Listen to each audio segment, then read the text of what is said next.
We got a crazy grail right here, this Pikachu Gold Star PSA 6. What is going on right now? Okay, so that is crazy. Somebody earlier donated me $50 to help a kid out, so I will give this to you for free. Really? Yeah. All right, it is day 2 of HypeCon. Yesterday was a great selling show. We sold a whole bunch of our singles. Today, we're hoping to buy a lot because we didn't buy much yesterday, so we're gonna see how that goes. And we have a special guest here. Stand up for the camera. What do you got to say to the audience? Yo, I want to say like, like Firethorn DCG, like amazing guy, you got to come to the table and buy. This is not paid for, like he didn't pay me to say this, but he's not taxing. So yeah, pull up Firethorn DCG, baby. Subscribe, yes, not a paid actor. Anyways, let's get right into the inventory preview. Okay, so this is our inventory preview for today. Still have a good amount of modern singles, even though we sold a lot yesterday, because we did do a lot of trades. Here's some of our vintage singles. Didn't sell too much of those yesterday. And then here's a couple of our mid-era singles as well. And in our final case, our slab case is looking a little bit more refilled. Still hoping to spend some money on some grails, but here's all that we have left. Let's hope the show goes well. All right, this is Future Chris speaking here, and today is a Sunday, so there are going to be generally fewer deals just because it is a Sunday. Also, the deals tend to be a little bit smaller, but not always. You'll see that there are some big deals. There's actually a lot of big deals in this case, so that's not always true. But I thought it'd be useful to provide a little bit of context into some of the deals that I actually made. So why did I pay stronger on this card, or why did I actually pass on this card? A lot of vendor POVs don't actually show the deals that didn't happen, but this one I want to try to be a little bit different and so show some deals where I actually passed on a few cards. So hopefully this is useful to any aspiring vendors out there, or any vendors that just want to have an idea of what my thought process is going into these shows or into these deals. And yeah, let me know in the comments what you guys thought, and let's get right into our first deal. Do you know what you're looking to trade towards? Yeah. I could have cash on top. Me too. Do you know how much this one's going for roughly? On collector, it's like 50 something. So in this case, this customer offers me a Savali. Savali is not really a popular Pokemon, especially compared to Mewtwo, and the card is also LP off-centered, so it's going to be a much harder sale than the Mega Mewtwo. Even though the Mega Mewtwo is moderately played, it's a Mewtwo, eventually it will sell, but I also want to get some sort of deal going because I have had this card for a little bit, not too long, maybe like 1 or 2 months, but moderately played cards in general are much harder to move, so if we can get something done, definitely inclined to, so let's see what happens. I think for this one I'll probably have to pass on. There's just like a little bit deeper scratching on the back that I was seeing. And also it's like a little off-centered. So if there's anything else that you want to trade, potentially, I could, but this one I probably have to hold off on. I have a heavily played ground line. Which one is it? I think I'll have to hold off on this for now. I usually try to get moderately played and above if there's anything in that range. Generally for something that's a little newer, I try to get closer to near mint. These target. So this comes out to 21.6 in trade. We can call it 22. So the difference would be $28. Can you do 25 on top? Yeah, that's fine. So I'm pretty sure these cards ended up being around $27 in market. So I essentially gave this guy almost $100 or 100% trade, which for lower end cards, I would definitely be a little bit more firm on, especially because that could be your entire margin. But in this case, wanted to get rid of this Mewtwo because it was moderately played. Awesome. What's your name again? Axel. Axel? Chris. Appreciate it. Thank you. How's it going? Good. I actually see you on Instagram, so I'm actually like surprised I met you here. Oh, yes. Yeah. I'm glad you follow me. I have a few cards I should probably sell. Okay. So. Well, I mean, I can always take a look. Yeah. A few low end, but there's like one hidden banger. Okay. Oh, yeah. Interesting. This is really niche. Pretty niche, but like... Do you know how much that is roughly? So recently, well, I don't have Alt or anything anymore, but I checked eBay. A 5 or a 6 recently sold for 2.2. A 5 sold for 2.5 this month. Are you looking to just get all cash? Or are you looking to get trade or anything like that? I mean, since I'm out of the hobby, I'm assuming cash, yeah. Cash. Okay, so this is a super unique item that I've never seen before. So when coming across this sort of item, especially a higher end item, which sounds like this was based on what he was telling me, you need to be very, very careful. First, you need to check the comps, of course. For this card, there were no raw comps, and for high-end vintage, it's going to be very hard to find raw copies that sell, or even if they do sell, it's hard to verify whether it's the exact condition that you're expecting. And in that case, you want to use graded sales, typically PSA sales, as an example. For this card, it was moderately played, so anywhere in the PSA like 3 to 6 range can give you some rough ideas on comps.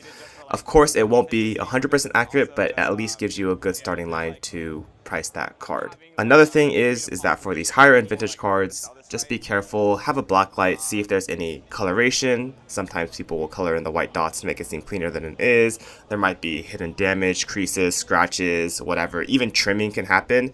And this is a sort of card that you definitely want to get graded just because, well, of course you want to agree on the authenticity of it, but you also want to agree on a condition, right? It's a lot easier to sell this card as a PSA 5 and a PSA 4 than selling this raw and saying, oh, I think I could get a PSA 4 or I think I could get a PSA 5 because there's literally no raw comps.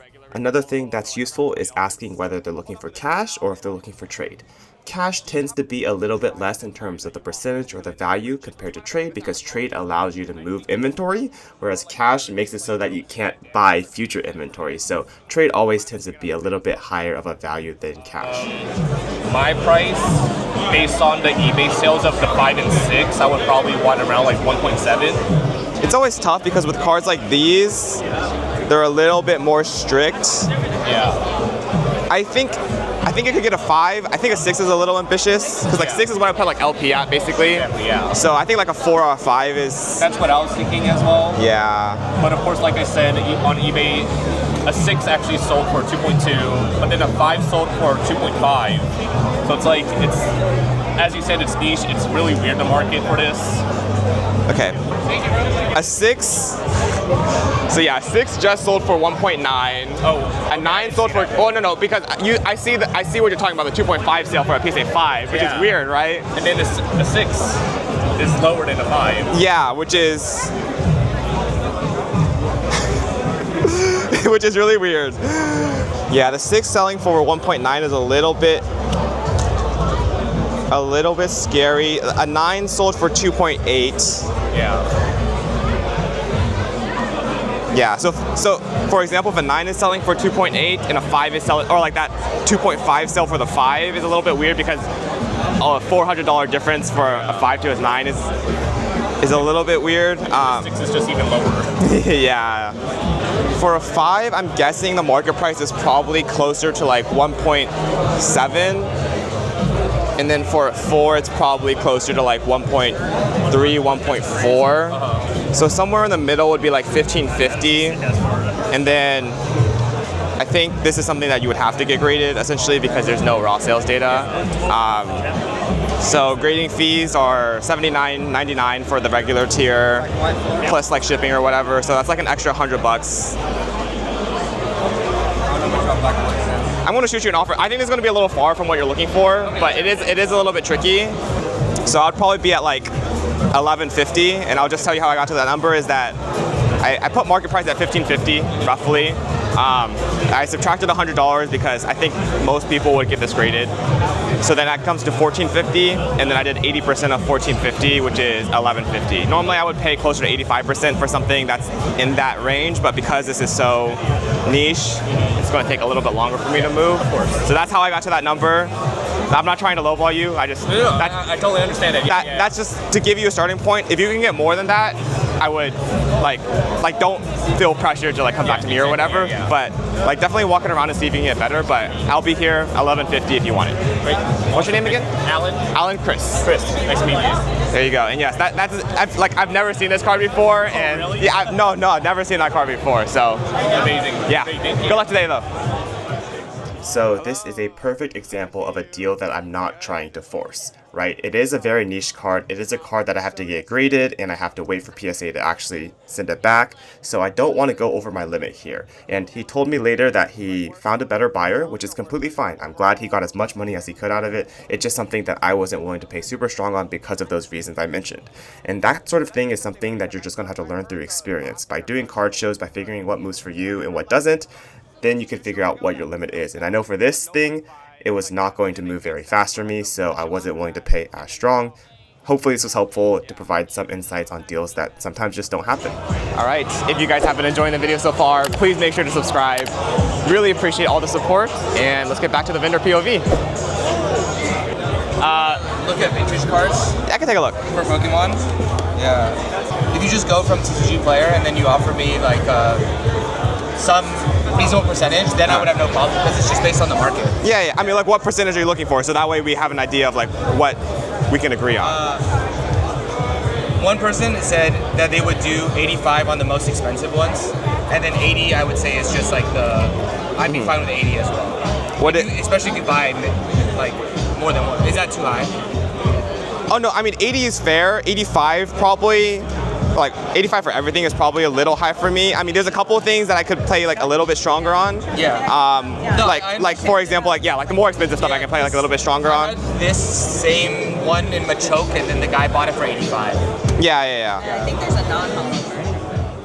So for bigger lots, it's definitely a good idea to agree on a percentage beforehand because you don't want to spend a whole hour pricing everything and then realizing that you're on completely different pages. This can also work even for smaller lots or even singular items. You just want to have a general idea of what they're looking to sell it for, because if they're super far apart from you, it's not really worth putting the effort and time into pricing everything just to figure out that nothing is going to actually happen. Another thing is that for vintage, also figure out if you guys are on the same page for conditions, because condition like checking can be pretty subjective, so making sure you guys both agree on whether something is near mint, lightly played, moderately played, whatever it may be, because that'll save you guys a lot of time.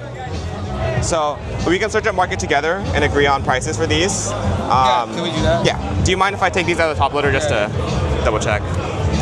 Okay, so that's 175. At 80% is 140 exactly. Yeah, I think reasonable. Okay. And then I'll add these up. At 85% is 318. I'll just call it 320. So 320 plus 140, 460. Yeah, let me see. Yeah, let's do that. Sounds good. What's your name? Ben. Ben. Chris. Let me just take a picture of this as well. Yeah. Or let me get you your cash first, and then I'll take a picture. Can I see some of your reverses on here? Yeah. Which ones? This one, and then your big one. My mid-era single. 87 is 1150. That's not bad. 11. I'll do your 1150 if it's cash, but if it's online, it's 12. No, I'm just kidding. I actually have cash. Oh man, I don't want to use my cash though. Dude, I want to use my cash. In this case, I wanted cash just because there's a reason why the saying is cash is king, right? There's so many benefits to cash. Most people, when they want to sell something to me, they want cash, so having cash on hand is a way of making sure I'm able to get those deals. Another thing is that there's no risk of chargebacks. Obviously, I don't believe this guy was going to charge back. He's a well-respected vendor in the community. I know him, but that is another thing that you need to worry about for other people that you may not know as well. And yeah, there's a reason why I wanted cash for this deal, especially for something higher end. Also, it's worth mentioning why I was willing to accept 87%.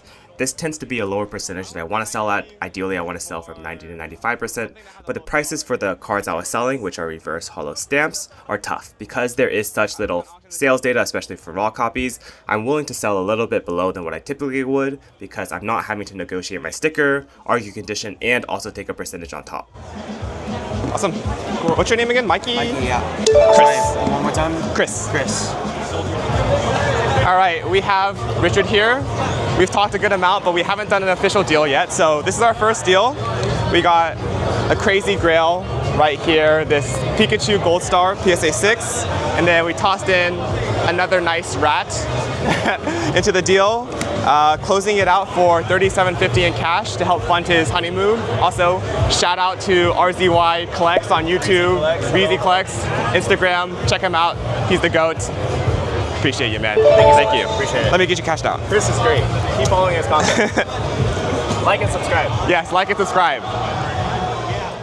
For this deal, my camera actually died beforehand, so I didn't get to record what happened during the negotiation process, but as you saw, the main thing I picked up was the Pikachu Gold Star PSA 6. For this card, there were no recent comps, which of course makes it a little bit tricky. So what's useful in this case for mid-grades, so in this case a PSA 6, it's useful to look at the prices of the grades around it.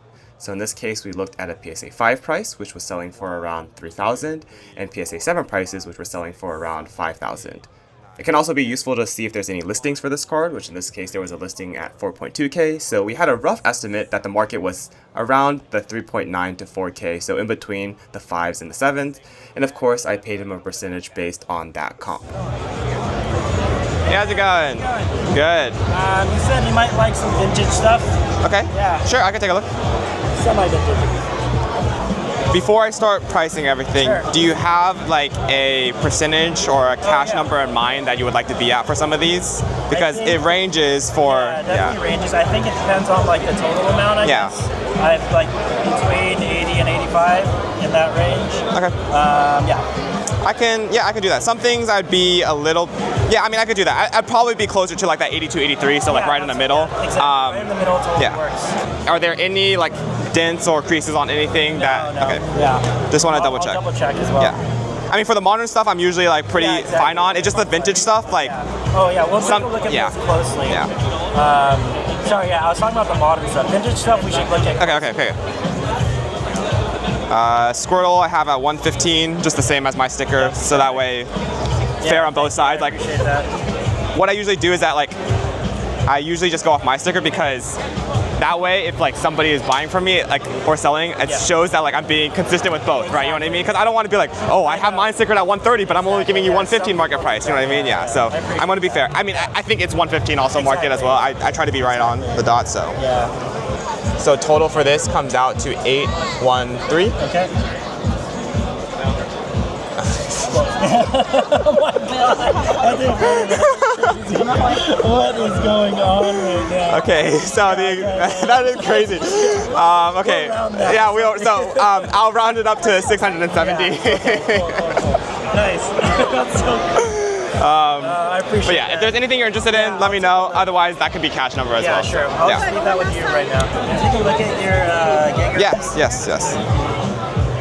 Cool. I'll hold off on this guy. Still looking good. Yeah, no worries. Yeah, and if there's a number, I'm happy to work with you on number for this one as well because I know this one's a weird, like the TCG sales are all over the place and then eBay is also all over the place. So I have room to work on this one if you are interested, but no pressure otherwise. That's good to know. Just keep it in mind. Even though this was a pretty expensive card, I was okay letting it go for pretty cheap relative to my sticker. And that's because the raw sales data was all over the place, similar conditions in terms of grading was also all over the place. And what I've noticed is that higher end singles take much longer to move, even compared to stuff like slabs in the same price range. And that's because people that want to buy singles typically don't want to be spending thousands of dollars on a single.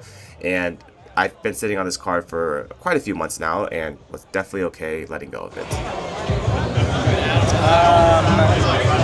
Yeah, I think I do like it a lot, but I guess I would be like pretty far off. I think I'd be like How far? 16. 16. Yeah. Here's what I'm proposing, and I think this will end up working out. Is if you wanted to put this at 16, if you could just get me to 1670 on this, that way this is already 670 a trade, and you just cash the difference out at 1K. I think that would do that. Oh, okay. So this what would the trade be at for this though? So this is at 6. So we remember it was this number, right? This is the cash price, right? Yeah, or like. So the trade is probably like around the same, realistic. Okay. Like, cause like I'm already paying you 82% in cash. So like I mean, 670 ends up being like 83, 84% in trade. Like trade, what? How do I word this? even if trade was at like, because we had 813, even if a trade was at 85%, that ends up being 690. But like for this one,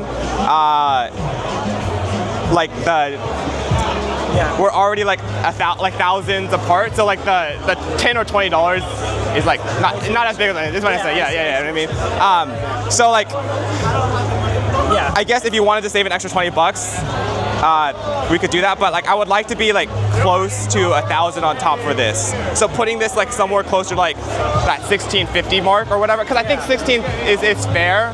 It just like. Like I said, it's just tricky because the raw sales sell for like 2 all day. We can either go in the middle, or we can do like a coin flip for like the $50 kind of thing. Okay, yeah. I mean, like, what are you thinking? Because I think we're pretty close. It just. I think if we can either, we're either basically it's either 975. Or like 1,000. Yeah. You want to do it? Yeah. Sure. Yeah, because like it's not like you know like either way it's not going to be that big of a difference at this point, right? So yeah. Okay. Okay, so just to clarify what we were talking about before is that there's some ambiguity in that Gengar and Mimikyu market price essentially. So what I was saying is that even if I gave him an extra $15 to $20 in trade credit, that is kind of baked into ambiguity, right? We said the market price, or I said the market price for the Gengar Mimikyu was $1,670, but it could be $1,700 or it could be $1,650, right? So the plus or minus like $15 to $20 is not that big of a deal, especially when the difference is almost $1,000 already. So that's basically what we were saying before. What's going to happen here is that he's going to take the card out of the sleeve, which I think you should always do, especially for higher end cards, just to check the condition. He noticed that there was an extra white dot he didn't see before, which is completely fair, so we ended up changing the terms of the deal just a little bit. What are you thinking? So, let me know. So because of that, I think I would want to do a flip at 950, 1,000. 950, 1,000. Okay. So just like meet at 975 middle point, basically. Yeah, exactly. Yeah. I mean, it's obvious. You know, That's fair. The whitening now, I'm like. Okay. That does push it. Okay. Yeah. Sure. Fair enough. Okay. Yeah, it's up to you. Yeah, sure. I'll do it. That's fine. All right. I appreciate it. I've had that card for a while, so I don't mind moving it now. Yeah. Anywhere it lands? Yeah. Anywhere. Okay. All right. In the air, 3, 2, 1. Heads. Heads? 950 it is. Hey, how's it going? The Greninja? Yes. Thank you. Do you do trades? Oh yeah, I can take a look. How's your day going? Good. It's been busy. Buying a lot more today, which is great because yesterday I was selling a lot. So I can give you 60 in trade for this. So the difference would be 60 as well. Can I grab the Beldum too? Beldum? Yeah. So that's 95 because it's 155 and then minus 60. Yeah. Yeah. You're right. Yeah, 95. Yes. I said that too confident. No. I was like, I had to think about it. I was like, yeah. I mean, yeah. That was very quick. Yes. All right. Thank you once again. Thank you as well for stopping by. You want to take a look at some stuff? Sure, I can take a look. You just do Pokemon, right? Yeah. If you're interested in One Piece, they have One Piece stuff, but. Okay. How much were you looking to get for each one, or like all together? Like what prices did you have in mind for these? This one has like a dumb last comp, which is nowhere near the other one, so I'm not even considering that one. Which one is this, or what? This one, the last comp was 8,700, but it does like 6K. Oh no, okay, yeah. That's what I say. Yeah, that's a Fanatics one, but yeah, mostly looking closer to 6K. Consider the 87. Yeah, okay. I have an offer for 48 or 49, I think. I can't remember because he offered it in a bundle. Okay. Do you know what percentage that roughly was? Because I think I have it at 6K, so I'd like to get as close to like 90% for that. I mean, it's an expensive card. Okay. 54 would be like my target. I would listen to offers. So this guy offers you 80% basically? Probably offered me 80, yeah. Oh, that's a little rough. Yeah, that's why I was like, it's not worth it. But not everybody has money to buy something that expensive. Yeah. So a lot of people are like. Yeah, for me, it's like I'd be most interested in this one. So this is definitely a higher end PSA slab, and you need to be very careful when purchasing these kind of cards because there's a lot of things you need to look out for. First thing you need to look out for, of course, is the sales data. For these kind of cards that don't transact as often, the most recent sale tends to be the most indicative of the current market price. Now, this isn't always the case, but that is a general guideline to follow. The next thing you want to look for are the listings. If there are listings for a card that are lower than the recent sold, then that means the card is either trending downwards or that most recent sold was a fake sale or a shill bid. So keep that in mind. There are cases where the listing can be lower. For example, if that listing is a older cert or it doesn't have a swirl, that could explain it. But in general, just keep an eye out for the listings. Make sure that there's no listings that are dramatically lower than the most recent sold. Another thing you want to keep an eye out for is the auction history of a card. So if a most recent sale was an auction, you can go on eBay and check to see who bid on that card. Of course, it won't tell you the exact names of the people, but it will show you their feedback score. And if somebody has 0 feedback and they're buying a $5,000, $6,000 card, it's very likely that is not a real bid, because realistically, you would have some purchases on eBay before spending $5,000, $6,000. So keep an eye out. You do not want to be caught holding the bag. And yeah, just lots of things to keep track of when you're buying higher end cards like this. I think for me, I would pay you 90% of the last comp, which is not too far from 6. It's 58.50. So 90% of that is 52.65. So I think we're pretty close. I mean, that is really close. Yeah. Because it would be a little bit hard asking for 6K. I understand. Would you do 53? Round up a little bit. It's like $35. Oh man, paying 90% is strong.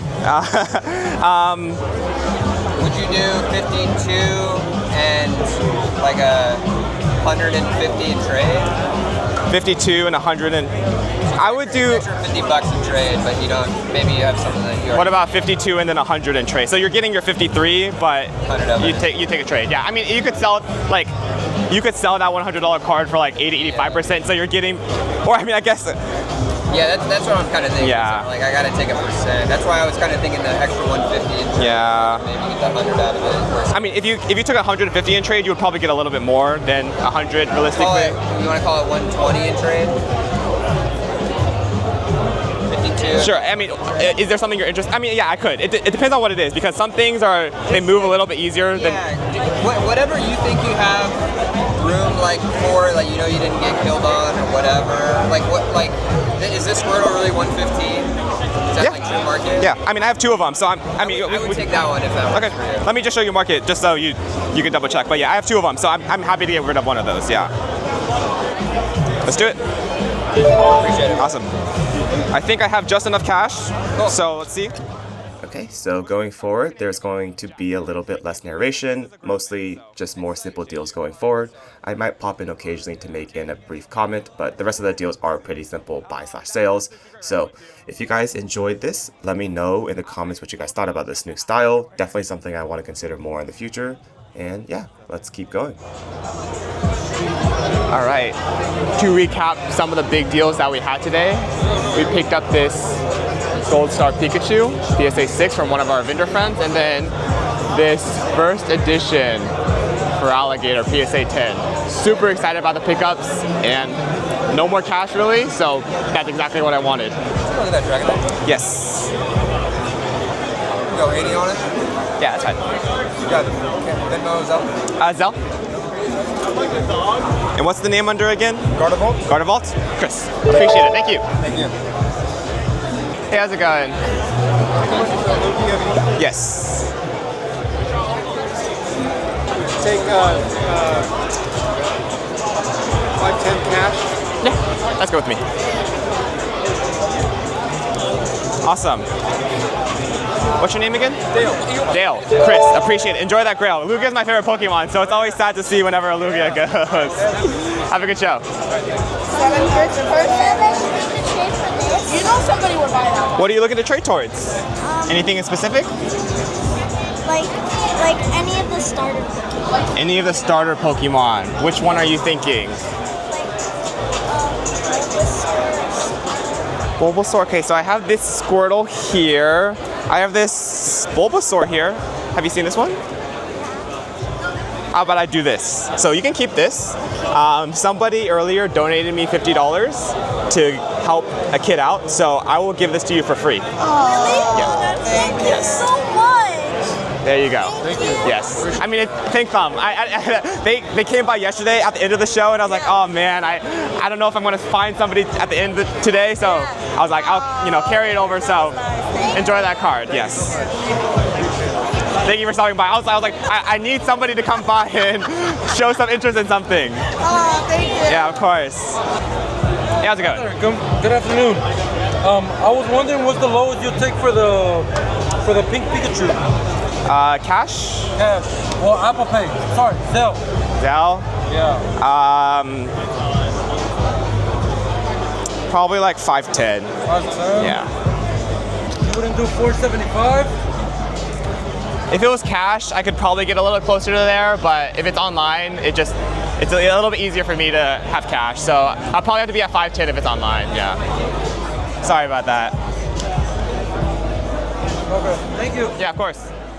So $475 is not a bad offer at all. It's almost 90% of my sticker price. But as I mentioned before, for online payment, it's just not as good as cash, so I have to be a little bit closer to sticker. So in general, if you are a customer or a vendor going to these shows, make sure to bring cash. You're going to get a lot more deals this way. But you'll see, it ends up working out anyways. I like that Pikachu. This one, the pink one? Yeah, somebody else was interested earlier. Can I see it? Yeah. It's nice. I don't know. Some people like the Pikachu more, but I like the pink one more. I think it's more unique. I think it's more like the video game. Yeah. You do 510 for that? Yeah, that's fine. That's exactly what I offered somebody earlier. And I was like, you know, I mean, if I would have accepted 510 30 minutes ago, I'll accept 510 now. Yeah. Yes, just got it. What's your name again? Jeremy. Jeremy? Chris, thank you. Enjoy that card. That's a great card, man. Hey, how's it going? Oh, welcome back. Nice to see you again, man. Good to see you, man. You had the card I've been looking for. Which one? Shiny Mew. Oh. Take a look. Did you buy it from someone else? Yeah, I did. I bought it. At this show? Yes, yesterday. It was, You got it from me. Oh, really? Oh, really? Oh, no, so you're buying it back then? No. So I found it yesterday and I was like on the edge of buying it. Okay. It was over there. Yes. And then I was like, I'm not going to get it. But then that was like one of the cards. Got back home last night. I was like, oh man, I should have bought it. I know. Came back today, talked to him, he's like, I already sold it. Okay, well, maybe it was somebody else because the guy I bought it from, he had a whole bunch of, he wasn't a vendor. So it was just a guy that, he had the Shining Mew and a couple other like random slabs, like this Dragonair and this Mimikyu. So yeah, just a big lot of like more mid-end slabs. All right, so I definitely want to get that. Sure. I think I'll just stick with the Shining Mew. Sure. Actually. Would you do 280 cash? Yeah, of course. Always like to hook up people that return. I appreciate you. There you go. Thanks for stopping by again, man. Thank you. Yes. Timbo. You know I gotta shake hands. Yes, sir. What's up? How much?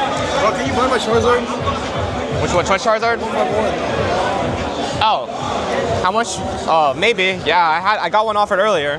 How much do you want for both? It's $385.